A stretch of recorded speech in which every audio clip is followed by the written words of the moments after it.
3 point complete किए हमने last में। एक इंट्रोडक्शन पढ़ा, सेकंड नंबर उसके एग्जाम्पल भी पढ़े थे हमने, उसके बाद क्या पढ़ा, डिफरेंस पढ़ा इलेक्ट्रोनेगेटिविटी एंड इलेक्ट्रॉन एफिनिटी के बीच में, एंड पॉलिंग स्केल के हिसाब से किसकी इलेक्ट्रोनेगेटिविटी कितनी है। तो सबसे हाईएस्ट इलेक्ट्रोनेगेटिविटी कौन है, फ्लोरीन, और सबसे कम कौन, तो यहाँ पर पढ़ेंगे अब हम। सेकंड इंपॉर्टेंट पार्ट है फैक्टर्स अफेक्टिंग, ये एमसीक्यू के लिए बनता है। जो फैक्टर्स आ रहे हैं ना वो एग्जाम्पल से रिलेटेड और एमसीक्यू डायरेक्ट यहाँ से बनते हैं। तो सेकंड पॉइंट पढ़ना हमें फैक्टर्स अफेक्टिंग ऑन इलेक्ट्रोनेगेटिविटी। तो फर्स्ट फैक्टर है size. Electronegativity and atomic size एक दोनों से क्या होंगे, इन्वर्सनली है।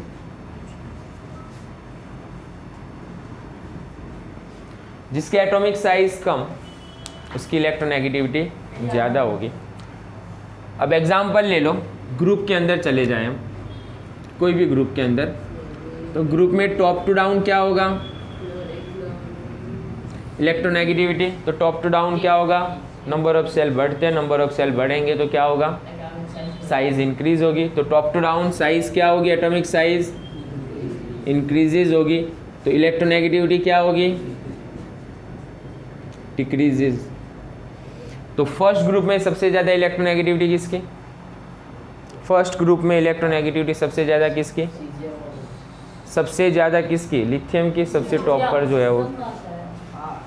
उसके बाद पीरियड के अंदर चले जाए हम, लेफ्ट टू राइट। तो लेफ्ट टू राइट जाएंगे तो क्या होगा, एटॉमिक साइज डिक्रीज होगी एंड इलेक्ट्रोनेगेटिविटी क्या होगी, डिक्रीज होगी। तो पीरियड के अंदर लेफ्ट टू राइट क्या होता है, एटॉमिक रेडियस, एटॉमिक साइज कम होती है, तो उसकी इलेक्ट्रोनेगेटिविटी क्या होगी, इंक्रीज होगी। तो सेकंड पीरियड में सबसे ज़्यादा इलेक्ट्रोनेगेटिविटी किसकी हुई, फ्लोरीन की हुई। ओके, तो fluorine greater than oxygen, than nitrogen, than carbon. तो इसमें कोई वेरिएशन नहीं है, जैसे इलेक्ट्रॉन एफिनिटी के अंदर वेरिएशन आ रहा है वैसा वेरिएशन यहाँ पर नहीं है। तो टॉप टू डाउन साइज बढ़ेगी, left to right size decrease होती है। तो इलेक्ट्रोनेगेटिविटी और साइज से रिलेटेड ये वाली चीज़ खास याद रखना, डायरेक्ट एमसीक्यू है, कोई वेरिएशन नहीं है, सीधा सा एमसीक्यू है। ओके, सेकंड नंबर ट्रेंड चलते हैं। Second factor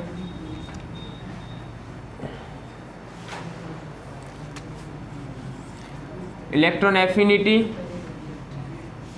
effective nuclear charge. जिसका इफेक्टिव न्यूक्लियर चार्ज ज़्यादा होगा उसकी इलेक्ट्रोनेगेटिविटी ज़्यादा होगी, और साथ में एक और, जिस पर पॉजिटिव चार्ज ज़्यादा होगा उसकी इलेक्ट्रोनेगेटिविटी भी ज़्यादा होगी, जबकि नेगेटिव चार्ज में क्या होगा, इन्वर्सनली होगा। अब सीधा सा एग्जाम्पल ही ले लेते हम, जैसे कि Mn, मैंगनीज पर +2 का चार्ज है, मैंगनीज पर +4 का चार्ज है और मैंगनीज पर +7 का चार्ज है। ये केसेस जब पढ़ेंगे तब देखेंगे ऑक्सीडेशन। तो ये तीनों में से सबसे ज़्यादा इलेक्ट्रोनेगेटिव कौन, तो जिस पर प्लस का चार्ज ज़्यादा होगा, मतलब इलेक्ट्रोनेगेटिविटी सबसे ज़्यादा किसकी होगी, Mn +7, मतलब यहाँ पर लेस देन लिख लूँ मैं, एक MCQ है।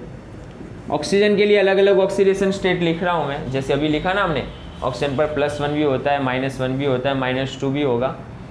तो यहाँ पर मान लो ऑक्सीजन पर -2 का चार्ज, -1 का चार्ज, 0, +1, +2। इसमें सबसे ज़्यादा इलेक्ट्रोनेगेटिव कौन होगा, +2 इलेक्ट्रोनेगेटिव होगा, मतलब यहाँ पर भी क्या होगा, लेस देन लगेगा। तो अगेन बहुत इंपॉर्टेंट MCQ है ये भी। ओके, ये तो मैंने डायरेक्ट लिखे, इसके एग्जाम्पल भी तुम्हें पूछ सकते हैं, जैसे कि Mn के लिए क्या पूछ सकते हैं, MnO। तो MnO के अंदर Mn पर कितना चार्ज है, +2 का चार्ज है। समझना ये कैसे आया, MnO, तो Mn पर कितना चार्ज है, +2 का चार्ज है। चलो -1, ऑक्सीजन पर -1 का चार्ज, ऐसा कोई एग्जाम्पल अभी पढ़ा था हमने, FO। ऑक्सीजन पर +1 का चार्ज, अरे सॉरी, यहाँ पर कौन सा एग्जाम्पल -1 का चार्ज या -2 का चार्ज या -1 का चार्ज, तो HO ले लेते हैं। चलो +1 का चार्ज, उसके लिए कौन सा एग्जाम्पल पढ़ा हमने, FO पढ़ा था। क्लियर ना ये? तो ये भी याद रखना, दूसरे जो एग्जाम्पल है धीरे धीरे पढ़ेंगे हम। तो इलेक्ट्रोनेगेटिविटी किसकी ज़्यादा, तो जिस पर प्लस का चार्ज ज़्यादा होगा उसकी इलेक्ट्रोनेगेटिविटी ज़्यादा होगी। जिस पर प्लस का चार्ज ज़्यादा होगा उसकी इलेक्ट्रोनेगेटिविटी क्या होगी, ज़्यादा होगी। तो अगेन मोस्ट इंपॉर्टेंट MCQ ये। तो electronegativity and effective nuclear charge, positive charge, उससे अलग अलग एग्जाम्पल क्या होंगे वो। चलो थर्ड फैक्टर, और थर्ड फैक्टर तीनों में सबसे मोस्ट इम्पोर्टेंट, हाइब्रिडाइजेशन और इलेक्ट्रोनेगेटिविटी में क्या रिलेशन है। तो सिंपल सा पॉइंट याद रखना, इलेक्ट्रोनेगेटिविटी डायरेक्टली प्रोपोर्शनल है परसेंटेज ऑफ एस कैरेक्टर। अब तुम्हारे लिए ये पूरा नया टॉपिक है, इसके बारे में बहुत ही डिटेल में पढ़ेंगे चैप्टर नंबर 4 में। हाइब्रिडाइजेशन जो बाकी है यहाँ पर नहीं पढ़ा हमने। तो एस कैरेक्टर अब समझना, मैं हल्का सा इंट्रोडक्शन दे रहा हूँ तो मैं हाइब्रिडाइजेशन में बस। चलो हाइब्रिडाइजेशन से रिलेटेड, और ये एस कैरेक्टर क्या है वो। तो 3 टाइप का हाइब्रिडाइजेशन बता रहा हूँ मैं सिर्फ अभी तुम्हें, एक SP, SP2 एंड SP3। शायद तुमने 10th में पढ़ा होगा SP3 हाइब्रिडाइजेशन, मीथेन के अंदर CH4 का हाइब्रिडाइजेशन होता है SP3। 10th में इतना पढ़ा हो शायद तुमने। अब यहाँ पर S कैरेक्टर समझना, कंट्रीब्यूशन किसका कितना है। S ऑर्बिटल है, PB ऑर्बिटल है। एक S ऑर्बिटल और एक P ऑर्बिटल दोनों एक दूसरे के साथ मिक्स हो जाते हैं, हाइब्रिड हो जाते हैं और नया ऑर्बिट बनाते हैं, नया ऑर्बिटल बनाते हैं। नेक्स्ट चैप्टर में पढ़ेंगे, that's called the hybridisation. Hybrid मतलब क्या, मिक्स होना। हाइब्रिडाइजेशन ऐसी प्रोसेस जहाँ पर अलग अलग ऑर्बिटल मिक्स हो जाते हैं और नया ऑर्बिटल बनाते हैं। चलो यहाँ पर एक S ऑर्बिटल है, एक P ऑर्बिटल है, तो S का परसेंटेज कितना हुआ, बोलो यहाँ पर कितना कितना कॉन्ट्रीब्यूशन है दोनों का, 50-50। क्योंकि SB1 है, PB1 है, तो यहाँ पर S का परसेंटेज कितना हुआ, 50%, P का भी परसेंटेज कितना हुआ, तो S कैरेक्टर कितना है यहाँ पर, 50%। चलो यहाँ पर 3 लोग हैं, एक S ऑर्बिटल है और 2 P ऑर्बिटल है, टोटल 3 लोग हुए। तो तीनों के बीच में डिवाइड कर दो 100% को, तो S का कंट्रीब्यूशन कितना हुआ, बोलो यहाँ पर S का कंट्रीब्यूशन कितना हुआ, 33% हुआ। तो P और P का कितना हुआ, 33। चलो यहाँ पर टोटल कितने लोग हैं, 4 ऑर्बिटल है। 4 ऑर्बिटल में S ऑर्बिटल का कंट्रीब्यूशन कितना हुआ, 4 लोग में, बोलो S का कंट्रीब्यूशन कितना हुआ, 25% हुआ। तो तीनों में S कैरेक्टर सबसे ज़्यादा किस में आ रहा है, SP में 50% S कैरेक्टर आ रहा है। जिसमें S कैरेक्टर ज़्यादा उसकी इलेक्ट्रोनेगेटिविटी क्या, ज़्यादा होगी। पहले तो ये सिंपल सा टर्म याद रखना, बहुत इंपॉर्टेंट है, हमें हाइब्रिडाइजेशन निकालना है। नेक्स्ट स्टेप समझा रहा हूँ मैं तुम्हें। अब हाइब्रिडाइजेशन कैसे निकालते हैं वो समझना। हाइब्रिडाइजेशन निकालने के लिए, और फॉर कार्बन के लिए बता रहा हूँ मैं सिर्फ अभी तुम्हें, कार्बन के लिए या नॉर्मल किसी के लिए भी हाइब्रिडाइजेशन निकालना हो तब भी उसके लिए हल्का सा एक लॉन पेयर ऐड करेंगे। लेकिन कार्बन के लिए, तो कार्बन के लिए जनरली क्या होता है, अगर मान लो इसमें 2 सिग्मा बॉन्ड है, कौन से बॉन्ड, सिग्मा बॉन्ड, तो इसका हाइब्रिडाइजेशन होगा sp। अगर 3 सिग्मा बॉन्ड आ रहे हैं तो sp2 होगा। ओनली फॉर कार्बन के लिए ये rules, okay. And 4 sigma bond आ रहे हैं तो क्या होगा, sp3 होगा। तो ये कार्बन के लिए। सिग्मा बॉन्ड अब क्या है पता है, रुको नेक्स्ट चैप्टर में आएगा सिग्मा बॉन्ड पाई बॉन्ड भी। सिर्फ हल्का सा इंट्रोडक्शन दे रहा हूँ मैं तुम्हें, क्या होगा यहाँ पर। चलो अब समझो, यहाँ पर मुझे सिग्मा बॉन्ड और पाई बॉन्ड का एग्जाम्पल लिखना है, तो एक एग्जाम्पल लिख रहा हूँ मैं। इथेन, इथीन, इथाइन, ये पढ़ा होगा शायद तुमने। इथेन कैसे लिखते थे हम, CH3, CH3 क्या होता है, इथेन होता है। इथीन क्या होगा, डबल बॉन्ड। और एक और था इथाइन, आइन में क्या होता है,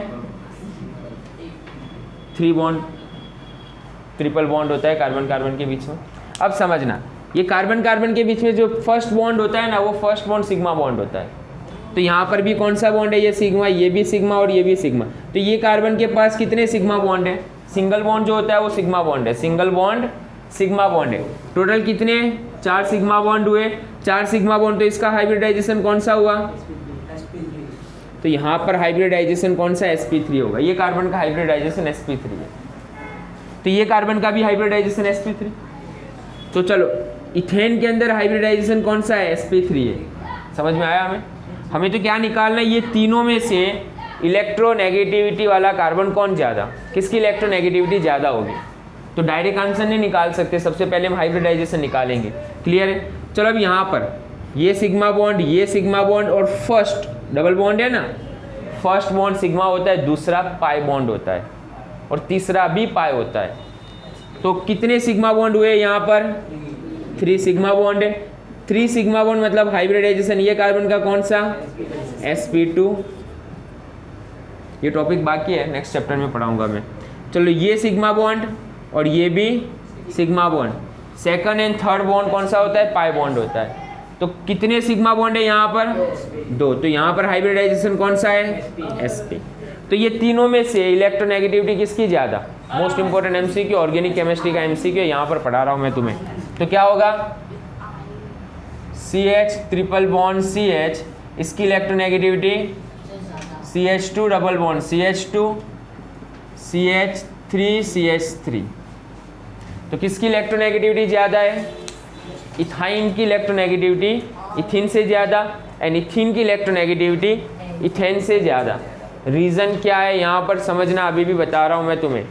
आंसर कैसे निकाला हमने, मोस्ट इंपॉर्टेंट एमसीक्यू है ये। तो एस कैरेक्टर के हिसाब से आंसर निकाल रहे हैं।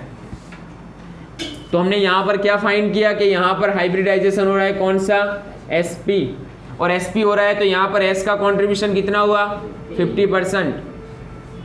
यहाँ पर ये कार्बन के लिए निकालते हैं, 3 सिग्मा बॉन्ड है तो हाइब्रिडाइजेशन कौन सा हुआ, sp2। इसका कॉन्ट्रीब्यूशन कितना हुआ, 33। टोटल 3 है तो 100 को डिवाइड कर देना। ये कार्बन में कौन सा हाइब्रिडाइजेशन हो रहा है, 4 सिग्मा बॉन्ड है यहाँ पर, तो कौन सा हाइब्रिडाइजेशन हुआ, sp3। और 4 ऑर्बिटल है तो एक एक ऑर्बिटल का कॉन्ट्रीब्यूशन कितना, 25। तो 25%। तो जिसमें s कैरेक्टर ज़्यादा, किसी की भी कंपेयर करनी हो यही मेथड है, जिसका s कैरेक्टर ज़्यादा उसकी इलेक्ट्रोनेगेटिविटी ज़्यादा होगी। और बहुत बार एमसीक्यू आता है, ये सिंपल सा एग्जांपल लिया है मैंने, दूसरे और भी एग्जांपल हो सकते हैं, लेकिन मेथड क्या होगी समझना। अगर इस तरह अलग अलग कंपाउंड्स है और उसकी इलेक्ट्रोनेगेटिविटी निकालनी है तो उस वक्त मेथड यही होगी, किस में कौन सा कॉन्ट्रीब्यूशन है, मतलब किस में कौन सा हाइब्रिडाइजेशन है, हाइब्रिडाइजेशन निकाल दो, जिसमें एस कैरेक्टर ज़्यादा आ रहा है वो आंसर होगा अपना। हाइब्रिडाइजेशन के लिए एक और ट्रिक याद रख लेना, सिंपल सी।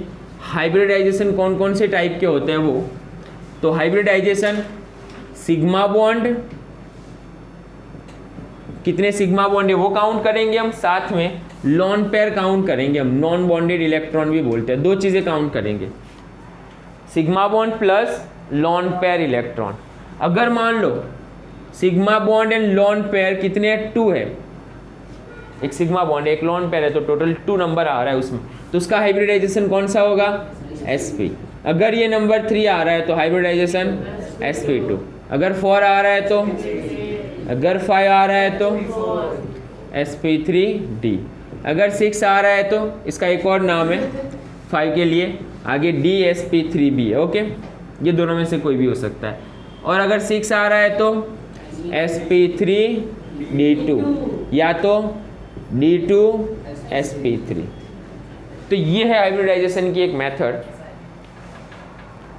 तो याद रखेंगे, ये नेक्स्ट चैप्टर में पढ़ेंगे, बहुत ही डिटेल में पढ़ना है। और हाइब्रिडाइजेशन से रिलेटेड एक एमसीक्यू नीट में JEE में होता ही है हर बार।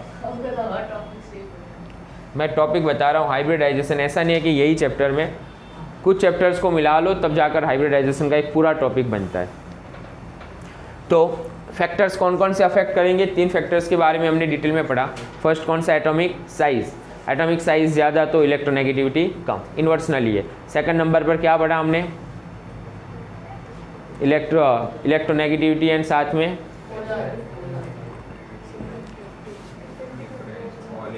Effective nuclear charge and positive charge, जिस पर पॉजिटिव चार्ज ज़्यादा, इफेक्टिव न्यूक्लियर चार्ज ज़्यादा, उसकी इलेक्ट्रोनेगेटिविटी ज़्यादा। जैसे कि एग्जांपल लिखा हमने, Mn का एग्जांपल लिखा, ऑक्सीजन का एग्जांपल लिखा। एंड थर्ड नंबर सबसे इंपॉर्टेंट, एस कैरेक्टर जिसमें ज़्यादा। एस कैरेक्टर मतलब क्या, हाइब्रिडाइजेशन चेक करना है। अगर मान लो ये 3 हाइब्रिडाइजेशन है तो ये 3 में sp में कितना एस कैरेक्टर है, 50% है। sp3 में एस का कैरेक्टर कितना है, 25% है। नेक्स्ट एग्जाम्पल लिया हमने कार्बन के लिए, ये कौन है, इथेन, इथीन, इथाइन। तो किस में हाइब्रिड एस कैरेक्टर ज़्यादा है वो समझना है हमें। तो ये वाला रूल समझना खास, ये बहुत इंपॉर्टेंट है। जय क्लियर।